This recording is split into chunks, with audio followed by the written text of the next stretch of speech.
सुनसान वीरान सी गली, जहां दूर दूर तक अगर कुछ दिखाई देता था तो खाली घर, सन्नाटा, एक अजीब सा डर और अंधेरा। उस अंधेरी गली के एंड पर थी जगमगाती हुई लाइट शॉप, जिसमें बहुत सारी अलग अलग तरह की लाइट्स थी और अपने आप में एक मिस्टीरियस सा काला चश्मा पहना हुआ शॉपकीपर। क्या आप भी मेरी तरह कुछ अलग तरह की कहानियों के फैन हैं? तो आप बिल्कुल सही जगह हैं। मेरा नाम है Electra and welcome to Electra explains.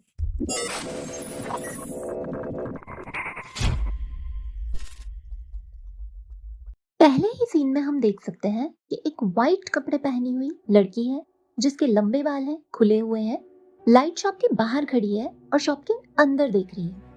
बाहर एकदम अंधेरा है और शॉप के अंदर अलग अलग तरह की बहुत सारी लाइट्स हैं, जिसकी वजह से अंदर बहुत रोशनी है। शॉप के अंदर काला चश्मा पहने हुए शॉपकीपर जैसे ही वो उसकी तरफ देखता है, वो वहां से अंधेरी गली की तरफ चली जाती है। आगे के कुछ सीन्स में हम देख सकते हैं कि एक आदमी जिसका नाम है किम ह्यून मिन, वो रोज रात के टाइम बस से आता है और अपने स्टॉप पे उतरता है। उसके साथ और लोग भी उतरते हैं, लेकिन ऐसा लगता है कि सिर्फ वो ही उस लड़की को देख सकता है। कौन सी लड़की? वही सेम लड़की जो लाइट शॉप के बाहर खड़ी थी। इस लड़की का नाम है ली जी यूंग। जिस स्टॉप पे ह्यूनमिन उतरता है, उसी सुनसान से बस स्टॉप पे बेंच पे बैठी रहती है वो। हमको टोटल 4 दिन दिखाए जाते हैं, जिनमें से पहले दिन ह्यूनमिन बस सरसरी सी नजर से उसको देख के निकल जाता है, लेकिन दूसरे दिन उस लड़की के पास सूटकेस भी होता है और वो बेंच पे अपनी उंगलियों से टैप टैप की आवाज निकालती है, वो भी एक रिदम में। तीसरे दिन फाइनली ह्यूनमिन उससे बात करता है, उसकी हेल्प करने की कोशिश करता है, लेकिन ली जी यूंग उससे पूछती है कि तुम जानते हो मैं कौन हूँ, है ना? कंफ्यूज होके ह्यूनमिन वहां से चला जाता है। अब फाइनली 4th डे पे तेज बारिश हो रही है, बिजली कड़क रही है, तो ह्यूनमिन ली जी यूंग को अपनी अम्ब्रेला देने की कोशिश करता है, ये बोल के कि उसका घर पास में ही है, वो भाग के चला जाएगा। लेकिन ली जी यूंग अभी भी सेम सवाल पूछती है कि क्या वो उसे जानता है। फिर वो उसे बोलती है कि उसके पास टाइम बहुत कम है और ह्यूनमिन से उसके साथ उसके घर जाने को बोलती है। ह्यूनमिन झिझकता है, लेकिन उसे अपने घर ले जाता है। 8th फ्लोर पे उसका अपार्टमेंट है। जैसे ही वो घर पहुंचता है, ह्यूनमिन लाइट्स ऑन करने वाला होता है, लेकिन ली जी यूंग मना कर देती है और अंदर जाती है। उसके अंदर जाते ही दरवाजा अपने आप बंद हो जाता है और ये सीन यहीं खत्म हो जाता है।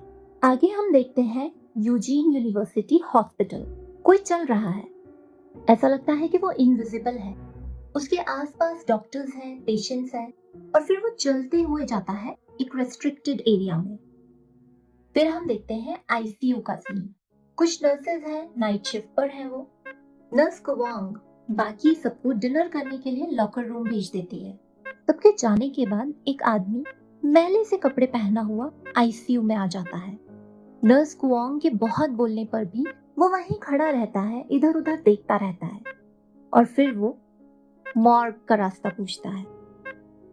उसके पूछते ही एक पेशेंट सीरियस हो जाता है और सब उस पेशेंट को अटेंड करने लगते हैं। तब वो देखते हैं कि उसके वेंटिलेटर की ट्यूब निकल गई थी और नर्स कुवांग बोलती है कि ऐसा बहुत बार हुआ है। तभी वो देखती है कि वो आदमी जो मॉर्ग का रास्ता पूछ रहा था, वो गायब हो चुका था।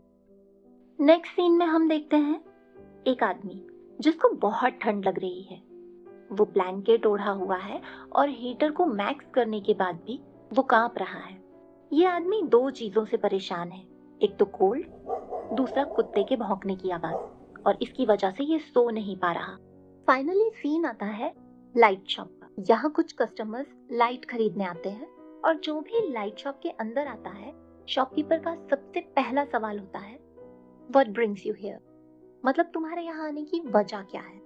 कस्टमर लाइट शॉप की चकाचौंध देख के हैरान हो जाते थे, और ये देख के भी कि पूरी दुकान में बाहर जो लाइट्स लगी थी वो इनकैंडेसेंट लाइट थी, वो भी एलईडी के जमाने में। और तब ये भी बोलते थे कि दिन में वो शॉप नहीं दिखती, लेकिन नाइट में इतनी रोशनी की वजह से अलग ही दिखती है। अब लाइट शॉप में वही सेम आदमी आता है जो आईसीयू में मॉर्ग का रास्ता पूछ रहा था। शॉपकीपर के बार बार पूछने पर भी वो बिना कुछ बोले इधर उधर देखता है, जैसे कुछ ढूंढ रहा हो, फिर वहां से चला जाता है।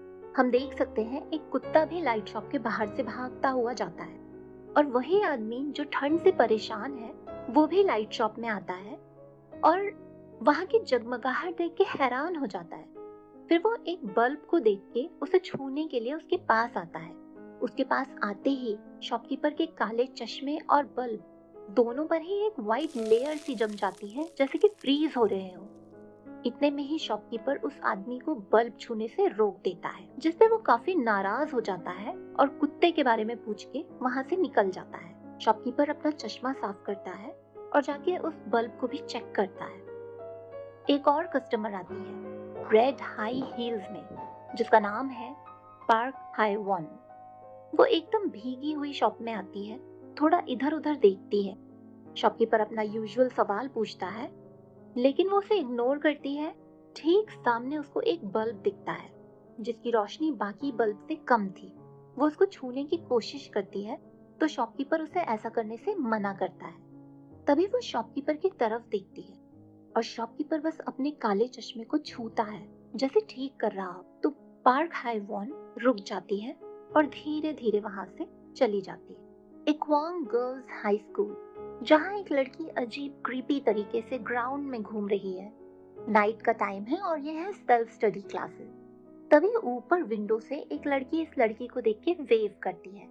जो लड़की वेव करती है उसका नाम है जू ह्युनजू। ह्युनजू की फ्रेंड्स स्कूल में एक ऐसी स्टूडेंट की बात करते हैं जिसको किसी ने नहीं देखा, लेकिन वो कभी कभी किसी फोटो में दिखाई देती है। आगे हम देख सकते हैं ह्युनजू अपनी फ्रेंड्स के साथ जा रही है। वो लोग रास्ते में हैं। तभी उसकी फ्रेंड बताती है कि इस अंधेरी गली में कोई भटकता है, जिसके गाने की आवाज लोगों ने सुनी है। तभी ह्युनजू बोलती है कि उसको उस गली से होके लाइट शॉप तक जाना है, वहां से बल्ब लेने के लिए। लेकिन उसकी फ्रेंड्स उसको इग्नोर करके वहां से चली जाती हैं। ह्युनजू अपने फोन का टॉर्च ऑन करके अकेले अंधेरी गली में जाने लगती है। बारिश भी हो रही है। तभी उसको किसी के चलने की आवाज सुनाई देती है। वो मुड़ के देखती है और उसको दूर कोई दिखाई देता है, जिससे वो बहुत डर जाती है और भाग के लाइट शॉप तक जाती है। जब वो लाइट शॉप में जाती है तो हमको पता चलता है कि वो वहाँ अक्सर अपनी माँ के कहने पे बल्ब लेने जाती है। शॉपकीपर से भी ह्युनजू की अच्छी बात होती है। वो उसको कैंडी ऑफर करता है। ह्युनजू के गले में एक आइडेंटिफिकेशन नेकलेस है, जिसपे उसका नाम लिखा हुआ है, जो बचपन में उसके डैड ने दिया था, लेकिन वो आज भी उसे पहनती है क्योंकि उसके डैड का दिया हुआ गिफ्ट है वो। ये डैड किसी और कंट्री में जॉब करते हैं और वो यहाँ अपनी मॉम के साथ अकेले रहती है। तभी वो शॉपकीपर से पूछती है कि वो काला चश्मा क्यों पहना रहता है, जिसपे शॉपकीपर बताता है क्योंकि लाइट शॉप में बहुत लाइट है इसलिए। शॉपकीपर बहुत ज्यादा इंस्टेंट कॉफी भी पीता था, जिसका रीजन वो ये बताता है क्योंकि शॉप देर तक खुली रहती है इसलिए। कब तक खुली रहती है? जब तक सूरज नहीं निकलता। ह्युनजू शॉपकीपर को बताती है कि उसने गली में भूत देखा, तो शॉपकीपर उसको समझाता है कि शायद ह्युनजू के पास गिफ्ट है जो लोग नहीं देख सकते, वो देख सकती है, और वो भूत की जगह इनको स्ट्रेंजर्स बुलाता है और बताता है कि वो भी स्ट्रेंजर्स को देख सकता है और ये नॉर्मल लोगों में बहुत इजीली ब्लेंड हो सकते हैं। पता करने के लिए बहुत केयरफुली उनको देखना होता है, बिकॉज उनमें कुछ ना कुछ अलग होता है। लेकिन साथ ही वो ह्युनजू को समझाता है कि अगर वो कभी इनसे मिले तो या तो प्रिटेंड करे कि उसने उनको देखा ही नहीं, और अगर गलती से देख ले तो ऐसा प्रिटेंड करे कि उसको उनमें कुछ अलग नहीं दिखा। जब वो ये सब बता रहा था तभी हम देख सकते हैं कि रेड हाई हील्स वाली औरत, मॉर्ग का रास्ता पूछने वाला आदमी और ठंड से परेशान आदमी, ये तीनों ही स्ट्रेंजर्स थे। और साथ ही शॉपकीपर की रिफ्लेक्शन नीचे टेबल के ग्लास पे दिखती है, तो वो बहुत ओल्ड दिखाई दे रहा है। अब वो ह्युनजू को बोलता है कि लेट हो गया है और उसको जाना चाहिए। जब वो जाने लगती है तो शॉपकीपर उसको एक टॉर्च गिफ्ट करता है, जिसमें पहले चाबी घुमानी पड़ती है और उसके बाद लाइट आती है। वो खुश होके वहां से चली जाती है। बातें करते करते ह्युनजू कैंडी रैपर्स की बो बनाती है, जो शॉपकीपर उसके जाने के बाद उठा के एक डब्बे में रख लेता है। हम देख सकते हैं उस डब्बे में पहले से बहुत सारे रैपर्स हैं, मतलब कि वो बहुत दिनों से वहां आती है और अक्सर वहां आती है। अब हम वापस आते हैं ह्युनमिन के अपार्टमेंट में। यहाँ ह्युनमिन बहुत ऑकवर्ड हो रहा है और ली जी यूंग को टॉवल देता है बिकॉज वो पूरी भीगी हुई है। ली जी यूंग से जब वो टॉवल वापस लेता है तो बहुत डर जाता है क्योंकि वो देखता है कि उसके फिंगर टिप्स पे नाखून है और वो याद करता है जब वो बेंच पे टैप टैप कर रही थी तो इसीलिए बहुत जोर की आवाज आ रही थी। अब ह्यूनमिन बहुत ज्यादा डर चुका है और ली जी यूंग अपना सूटकेस खोलती है। जैसे ही वो अपना सूटकेस खोलती है तो उसमें टूल्स होते हैं। वैसे वो एक कैंची लेके ह्यूनमिन की तरफ जाती है। उधर ह्युंजू भी सेम बिल्डिंग में 8th फ्लोर पे ही रहती है। वो अपने अपार्टमेंट में जा रही होती है तभी वो ली जी यूंग को ह्यूनमिन के अपार्टमेंट से सूटकेस लेके निकलते देखती है। सूटकेस बहुत हैवी है। ह्युंजू ली जी यूंग को गुड इवनिंग बोलती है। ये सुन के ली जी यूंग रुक जाती है और उसके सूटकेस से ब्लड की ड्रॉप्स टपक रही है और यही एपिसोड 1 खत्म हो जाता है।